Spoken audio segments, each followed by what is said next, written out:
Thank you president Donald Trump for your personal commitment ಅಂತ PM Modi ಅವರು tweet ಮಾಡಿದ್ದಾರೆ. And ಈಗ ನಿಮ್ಗೆಲ್ಲ ಗೊತ್ತಿರೋ ಹಾಗೆ ಟ್ರಂಪ್ ನ 50% ಟ್ಯಾರಿಫ್ಸ್ ಈಗ ಬರೀ 18% ಆಗಿದೆ. ಹಾಗೂ ಈಗ ಭಾರತದ ಸರ್ಕಾರ ಈ ಟ್ರೇಡ್ ಡೀಲ್ ಬಗ್ಗೆ ಮಾಹಿತಿಯನ್ನ ರಿಲೀಸ್ ಮಾಡಿದೆ. ಅಂಡ್ ಮುಂದೆ ಮಾರ್ಚ್ ಅಲ್ಲಿ ಇನ್ನೂ ಮಾಹಿತಿಯನ್ನ ರಿಲೀಸ್ ಮಾಡಲಿದ್ದಾರೆ. ಅಂಡ್ ಅದು ಏನಂತ ರಿಲೀಸ್ ಮಾಡ್ತಾರೆ ಅಂತ ತಿಳ್ಕೊಳ್ಳೋದಕ್ಕೆ ಈಗಲೇ ಚಾನೆಲ್ ನ ಸಬ್ಸ್ಕ್ರೈಬ್ ಮಾಡ್ಕೊಳ್ಳಿ. ನಮಸ್ಕಾರ ಎಲ್ರಿಗೂ, ನೀವು ನೋಡ್ತಾ ಇದ್ದೀರಾ BMKYT. ನಾನು ಸುರಂಜನ್. ಬನ್ನಿ ವಿಡಿಯೋನ ಶುರು ಮಾಡೋಣ. ಅಮೆರಿಕ ಜೊತೆ ಭಾರತದೊಂದಿಗೆ ಟ್ರೇಡ್ ಡೀಲ್ ಆಗಿರೋದ್ರಿಂದ ಎಷ್ಟೊಂದು ಜನರು ಪ್ರಶ್ನೆ ಕೇಳ್ತಾ ಇದ್ರು, ರೈತರ ಮಾರ್ಕೆಟ್ ಏನಾದ್ರೂ ಓಪನ್ ಆಗಿದೆಯಾ ಅಮೆರಿಕಾಗೆ, ಭಾರತದ ರೈತರಿಗೆ ಲಾಸ್ ಆಗ್ತಾ ಇದೆಯಾ, ಅವರ ಜೀವನ ಸಂಕಷ್ಟದಲ್ಲಿ ಬಂದಿದೆಯಾ, ಈ ಎಲ್ಲಾ ಪ್ರಶ್ನೆಗಳಿಗೂ ಉತ್ತರ ಈಗ ಸಿಕ್ಕಾಗಿದೆ. ಅಂಡ್ ಈ ವಿಡಿಯೋದಲ್ಲಿ ನಾವು ಇದ್ರ ಬಗ್ಗೆನೇ ಮಾತಾಡೋಣ. ಬರೀ ನಮ್ಮ ಭಾರತ ಅಷ್ಟೇ ಅಲ್ಲದೆ ಇಡೀ ವರ್ಲ್ಡ್ ಮೀಡಿಯಾ ಒಂದು ಹಿಸ್ಟಾರಿಕ್ ಡೀಲ್ ಇದು ಅಂತ ಹೇಳ್ತಾ ಇದೆ. ಅಂಡ್ ಯಾಕೆ ಇದು ಹಿಸ್ಟಾರಿಕ್ ಡೀಲ್ ಅಂತ ತೋರಿಸ್ತೀನಿ ಬನ್ನಿ. ಮೊದಲಿಗೆ ಈ ಟ್ವೀಟ್ ಅನ್ನ ನೋಡಿ, ಎಲ್ಲಿ PM ನರೇಂದ್ರ ಮೋದಿ ಅವರು ಥ್ಯಾಂಕ್ಸ್ ಹೇಳಿದ್ದಾರೆ ಡೊನಾಲ್ಡ್ ಟ್ರಂಪ್ಗೆ ಈ ಟ್ರೇಡ್ ಡೀಲ್ ಗೋಸ್ಕರ.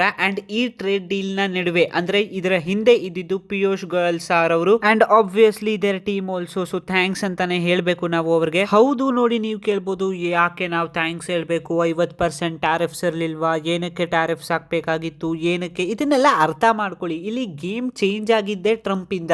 ಯಾವಾಗ ರೋಬೋಟ್ ನ ಸರ್ಕಾರ ಜೋ ಬೈಡನ್ ನ ಸರ್ಕಾರ ರೂಲ್ ಮಾಡ್ತಾ ಇದ್ರು ಅಮೆರಿಕಾನ, ಅವಾಗ 18% ಗಿಂತ ಕೂಡ ಕಮ್ಮಿ ಟ್ಯಾರಿಫ್ಸ್ ಹಾಕ್ತಾ ಇದ್ರು. ಬಟ್ ಇವಾಗ 18% ಕಮ್ಮಿ ಅಂತ ಹೇಳ್ಬೋದು. ಅಂಡ್ ಯಾವಾಗ ಟ್ರಂಪ್ ಅವರು 300% ಟ್ಯಾರಿಫ್ಸ್ ಹಾಕಿದ್ರು ಚೈನಾಗೆ, ಅದನ್ನ 50% ತಗೊಬಂದ್ರು. ಇವಾಗೆಲ್ಲ ಓಕೆ. ಇವಾಗ ಹೌದು, ಇದು ಡಿಸೈಡ್ ಆಗೋದು ಇನ್ನೂ ಬಾಕಿ ಇದೆ. ಇದೆಲ್ಲ ಲೀಗಲ್ ಇಲ್ಲೀಗಲ್ ಆಗಿ ಇವ್ರೇನಾದ್ರು ಟ್ಯಾರಿಫ್ಸ್ ಹಾಕಿದಾರ ಅನ್ನೋದು ಸುಪ್ರೀಂ ಕೋರ್ಟ್ ಅಲ್ಲಿ ಅದೆಲ್ಲ ನಡೆಯುತ್ತೆ. ಅಂಡ್ ಎಸ್, ಇಲ್ಲೀಗಲ್ ಅಂತ ಏನಾದ್ರು ಅದು ಪ್ರೂವ್ ಆದ್ರೆ ಅದಕ್ಕೆ ಅದರದ್ದೇ ಆದ ಕಾನ್ಸಿಕ್ವೆನ್ಸಸ್ ಇರುತ್ತೆ. ಇವಾಗ ಅದೆಲ್ಲ ಬಿಟ್ಟಾಕೋಣ. ಫಸ್ಟ್ ಈ ವಿಡಿಯೋನ ನೋಡ್ಕೊಂಡು ಬನ್ನಿ. 50% की जो रेसिप्रोकल टैरिफ भारत के निर्यात के ऊपर अमेरिका में लगती थी, वो अब 50% से घटकर मात्र 18% लगेगी. और 18% हमारे जितने अड़ोस पड़ोस के देश हैं, जितने देश हैं जिनके साथ हमारी स्पर्धा रहती है, उन सभी देशों से कम है. और आगे आने वाले दिनों में हमें और हमारे निर्यातकों को बहुत लाभ देंगे. अगर हम देखें तो चाइना के ऊपर अमेरिका ने लगभग 35% ड्यूटी रखी है, वियतनाम पर 20%, बांग्लादेश पर 20%, इंडोनेशिया पर 19%. हम सभी स्पर्धा में खड़े देशों से ಕಮ್ ಹೈ. This is the big news for India ಅಂತಾನೆ ಹೇಳ್ಬೋದು. ಯಾಕಂದ್ರೆ ಯಾವ ದೇಶಗಳೆಲ್ಲ ನಮ್ಮ ಅಕ್ಕಪಕ್ಕ ಇದೆ, ಎಕ್ಸಾಂಪಲ್ ಆಗಿ ಇಂಡೋನೇಷಿಯಾ, ವಿಯತ್ನಾಂ, ಬಾಂಗ್ಲಾದೇಶ್, ಚೈನಾ, ಇದೆಲ್ಲದ್ರನ್ನ ನಾವು ದೇಶನ ಕಂಪೇರ್ ಮಾಡಿದ್ರೆ ನಮ್ಮ ಮೇಲೆ ಅತಿ ಹೆಚ್ಚು ಕಮ್ಮಿ ಟ್ಯಾರಿಫ್ಸ್ ಅನ್ನ ಹಾಕಿದ್ದಾರೆ ಈಗ ಟ್ರಂಪ್ ಅವರು. ಅಂದ್ರೆ ಏನು ಅಂದ್ರೆ ನಮ್ಮ ಅಕ್ಕಪಕ್ಕದ ದೇಶದ ಪ್ರಾಡಕ್ಟ್ಸ್ ಗಿಂತ ನಮ್ಮ ಭಾರತದ ಪ್ರಾಡಕ್ಟ್ಸ್ ಜಾಸ್ತಿ ಸೇಲ್ ಆಗುತ್ತೆ. ಯಾಕಂದ್ರೆ ಕಮ್ಮಿ ರೂಪಾಯಿಗೆ ಅದು ಸೇಲ್ ಆಗುತ್ತೆ. ಇವಾಗ ಟ್ರಂಪ್ಗೆ ನಮ್ಮ ಅಗ್ರಿಕಲ್ಚರಲ್ ಸೆಕ್ಟರ್ ಮೇಲೆ ಆಕ್ಸೆಸ್ ಬೇಕಿತ್ತಲ್ಲ, ಅದು ಸಿಕ್ತಾ, ಅದನ್ನ ತೋರಿಸ್ತೀನಿ ಬನ್ನಿ. ಇವಾಗ ವೈಟ್ ಹೌಸ್ ನ ಪೇಪರ್ ಅನ್ನ ನೋಡಿ ಇಲ್ಲಿ. ಅಂಡ್ ಸ್ಕ್ರೀನ್ ಮೇಲೆ ವೈಟ್ ಹೌಸ್ ನ ಸ್ಟೇಟ್ಮೆಂಟ್ ನೋಡಬಹುದು. ಫಸ್ಟ್ ಲೈನ್ ಅಗ್ರಿಕಲ್ಚರಲ್ ಸೆಕ್ಟರ್ ಮೇಲೆ ಇರೋದು. ಇಂಡಿಯಾ ಎಲಿಮಿನೇಟ್ ಮಾಡುತ್ತೆ ಅಥವಾ ತುಂಬಾ ಕಮ್ಮಿ ಮಾಡುತ್ತೆ ಟ್ಯಾರಿಫ್ಸ್ ಅನ್ನ on all industrial goods and a wide range of US food and agricultural products. ಇವಾಗ ನೀವು ಕೇಳ್ಬೋದು, ಸುರಂಜನ್ ಇಲ್ಲಿ ಯಾವ ಪ್ರಾಡಕ್ಟ್ಸ್ ಬಗ್ಗೆ ಮಾತಾಡ್ತಾ ಇದ್ದಾರೆ ಅಂತ. ಮೊದಲು ಬರೋದು DDGs, ಅಂದ್ರೆ ನೀವು ಯಾವ ಪ್ರಾಣಿ ಪಕ್ಷಿಗಳಿಗೆ ಪಶುಗಳಿಗೆ ಏನು ಊಟ ಹಾಕ್ತಿರಲ್ಲ, ಗ್ರೈನ್ಸ್ ಅಂತ ಅನ್ಬೋದು, ಏನೋ ಒಂದು, ಬಟ್ ಅದು ಕಮ್ಮಿ ಆಗುತ್ತೆ ಅದ್ರ ಮೇಲೆ ಟ್ಯಾರಿಫ್ಸ್. ಮತ್ತೆ ಅದು ಇವಾಗ ಆರಾಮಾಗಿ ಭಾರತಕ್ಕೆ ಆಕ್ಸೆಸ್ ಸಿಕ್ಕಿದೆ ಇವಾಗ. ನೆಕ್ಸ್ಟ್ ಯಾವುದು ಅಂತ ಕೇಳಿದ್ರೆ ರೆಡ್ ಶಾರ್ಗಮ್. ಈಗ ಇದೇನು ಅಂತ ಕೇಳ್ಬೋದು ನೀವು. ಆಕ್ಚುಲಿ ಇದು ಕೂಡ ಒಂದು ಪಶು ಆಹಾರಕ್ಕೆ ಬರುತ್ತೆ. ಆಕ್ಚುಲಿ ಇದು ನನಗೂ ಗೊತ್ತಿಲ್ಲ, ಬಟ್ ನಾನು ಯಾವಾಗ ಗೂಗಲ್ ಟ್ರಾನ್ಸ್ಲೇಟ್ ಮಾಡಿದೆ ಅವಾಗ ನಂಗೆ ಗೊತ್ತಾಯ್ತು ಇದನ್ನ ಕೆಂಪು ಬೇಳೆ ಅಂತ ಕೂಡ ಕರೀತಾರಂತೆ.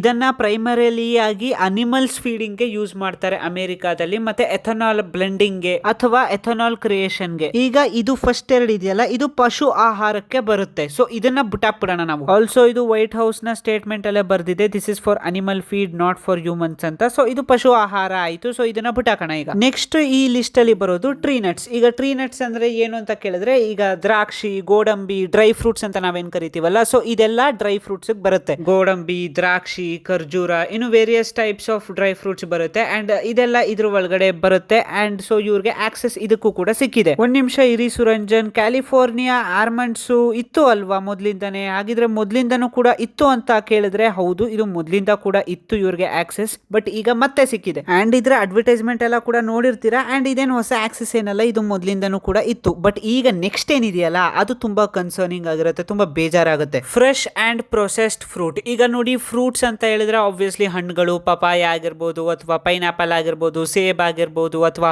ಆರೆಂಜಸ್ ಆಗಿರ್ಬೋದು. ಹಾಗಿದ್ರೆ ಇದೆಲ್ಲದಕ್ಕೂ ಸಿಕ್ಕಿದ್ಯಾ? ನೋಡಿ, ಪ್ರೊಸೆಸ್ಡ್ ಫುಡ್ ಅಂದ್ರೆ ಯಾವ್ದು ಪ್ಯಾಕೆಟ್ ಅಲ್ಲಿ ಬರುತ್ತೆ ಅಂಡ್ ಈಗ ಇನ್ನೂ ಕನ್ಫರ್ಮ್ ಆಗಿಲ್ಲ ಯಾವ ಹಣ್ಣು ಯಾವ ರೀತಿ ಬರುತ್ತೆ ಅಂತ. ಆಲ್ಸೋ ಎಷ್ಟು ಹಣ್ಣು ಬರುತ್ತೆ, this are all not confirmed news, but yes, ಇದು ಮುಂದೆ ಇದ್ರ ಬಗ್ಗೆ ಇನ್ನೂ ಮಾಹಿತಿಯನ್ನ ರಿಲೀಸ್ ಮಾಡ್ತಾರೆ. ಹೌದು, ಇದರಿಂದ ರೈತರಿಗೆ ತುಂಬಾ ಲಾಸ್ ಆಗೋ ಚಾನ್ಸಸ್ ಇರುತ್ತೆ ಅಂಡ್ ಕಾಂಪಿಟೇಷನ್ ತುಂಬಾ ಇರುತ್ತೆ ಇವಾಗ. ನೋಡಿ, ನಿಮ್ಗೇನಾದ್ರೂ ಈ ವಿಡಿಯೋ ಇನ್ಫಾರ್ಮೇಟಿವ್ ಅನ್ಸಿದ್ರೆ ದಯವಿಟ್ಟು ಲೈಕ್ ಮಾಡಿ ಮತ್ತೆ ಶೇರ್ ಮಾಡಿ ನಿಮ್ಮ ಎಲ್ಲ ಫ್ರೆಂಡ್ಸ್ ಮತ್ತೆ ಫ್ಯಾಮಿಲಿಗೆ ಕೂಡ, ಯಾಕಂದ್ರೆ ಸಪೋರ್ಟ್ ಬೇಕಾಗಿದೆ. ಬರೀ 10-20 ವ್ಯೂಸ್ ಬರ್ತಾ ಇದೆ, ಗೊತ್ತಿಲ್ಲ ಯಾಕೆ ಅಂತ. ಅಂಡ್ ನೆಕ್ಸ್ಟ್ ಮಾತಾಡೋದು ಸೋಯಾಬೀನ್ ಆಯಿಲ್, ಆದ್ಮೇಲೆ ವೈನ್ ಆಗಿರ್ಬೋದು, ಸ್ಪಿರಿಟ್ಸ್ ಆಗಿರ್ಬೋದು. ಸೊ ಇದೆಲ್ಲದಕ್ಕೂ ಕೂಡ ಮಾರ್ಕೆಟ್ ಓಪನ್ ಆಗಿದೆ. ಬಟ್ ಇಲ್ಲಿ ಖುಷಿ ವಿಚಾರ ಏನು ಅಂದ್ರೆ ಕೋ ಅಗ್ರಿಕಲ್ಚರಲ್ ಐಟಮ್ಸ್ಗೆ ಇನ್ನೂ ಕೂಡ ಅಮೆರಿಕಾಗೆ ಎಂಟ್ರಿ ಸಿಕ್ಕಿಲ್ಲ ಅಂಡ್ ಈ ವಿಷಯದ ಬಗ್ಗೆ ಅತಿ ಹೆಚ್ಚು ಇನ್ಫೋಗ್ರಾಫಿಕ್ಸ್ ಅನ್ನ ಭಾರತದ ಸರ್ಕಾರ ರಿಲೀಸ್ ಮಾಡಿದೆ. ಈಗ ಕೋ ಅಗ್ರಿಕಲ್ಚರಲ್ ಪ್ರಾಡಕ್ಟ್ ಅಂದ್ರೆ ಮಸಾಲೆಗಳಾಗಿರ್ಬೋದು, ಇವಾಗ chicken masala, mutton masala, whatever you call it, ನಾನಂತೂ ತಿನ್ನಲ್ಲ, ಬಟ್ ಸ್ಟಿಲ್ ಮಸಾಲೆಗಳಿಗೇನು ಕೂಡ ಈಗ ತೊಂದರೆ ಇಲ್ಲ. ಅಂಡ್ ಆಲ್ಸೋ ಶುಂಠಿ ಆಗಿರ್ಬೋದು, ಬೆಳ್ಳುಳ್ಳಿ ಆಗಿರ್ಬೋದು, ಮಶ್ರೂಮ್ ಆಗಿರ್ಬೋದು, ಆಲೂಗೆಡ್ಡೆ ಆಗಿರ್ಬೋದು, ಸ್ವೀಟ್ ಪೊಟ್ಯಾಟೊ ಮತ್ತೆ ಎಲ್ಲ dry vegetables are also protected, ಅಂದ್ರೆ ಅವರನ್ನ ರಕ್ಷಣೆ ಮಾಡಲಾಗಿದೆ. ಅದಕ್ಕೆ ಈಗ ಅಮೆರಿಕನ್ ಮಾರ್ಕೆಟ್ಗೆ ಆಕ್ಸೆಸ್ ಸಿಕ್ಕಿಲ್ಲ. ಮೇನ್ ಇಶ್ಯೂ ಬರೋದೇ ಇಲ್ಲಿ ಹಣ್ಣುಗಳು ವಿಚಾರಕ್ಕೆ. ಯಾರೆಲ್ಲ ರೈತರು ಹಣ್ಣನ್ನ ಸೇಲ್ ಮಾಡ್ತಾ ಇದ್ದಾರೆ, ಬಟ್ ಅಲ್ಲೂ ಕೂಡ ಕಟ್ ಮಾಡಿದ್ದಾರೆ. ಈಗ ಉದಾಹರಣೆಗಾಗಿ ನಿಂಬೆಹಣ್ಣು ಆಗಿರ್ಬೋದು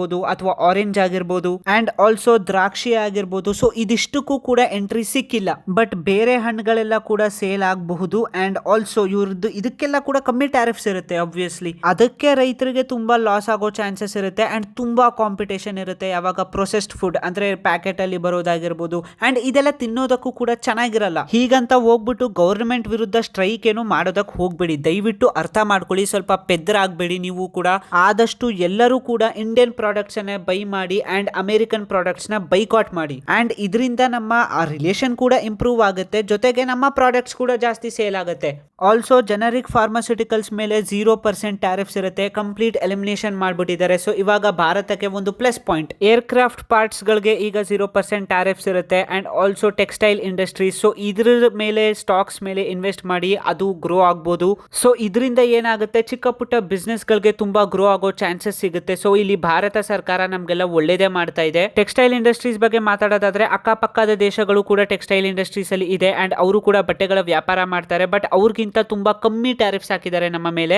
ಅಂಡ್ ಆಲ್ಸೋ ನೆಕ್ಸ್ಟ್ ಮಾತಾಡೋದಾದ್ರೆ ಇದಂತೂ ನೋಡಿ ನಂಗೆ ನಗು ಬರುತ್ತೆ. 500 ಬಿಲಿಯನ್ ಎನರ್ಜಿ ಪ್ರಾಡಕ್ಟ್ಸ್ ಅನ್ನ ನಾವು ಬೈ ಮಾಡ್ತೀವಂತೆ ಅಮೆರಿಕಾದಿಂದ and this is not possible in 1 year. Minimum 5 to 6 years ಬೇಕೇ ಬೇಕು. ನೆಕ್ಸ್ಟ್ ಬಿಜೆಪಿ ಆಡಳಿತಕ್ಕೆ ಬಂದಾಗ most probably this will happen. ಮುಂದಿನ 5 ವರ್ಷಗಳಲ್ಲಿ ಬೋಯಿಂಗ್ ಏರ್ ಕ್ರಾಫ್ಟ್ ಗಳನ್ನ ಪರ್ಚೇಸ್ ಮಾಡಲಿದೆ ಭಾರತ.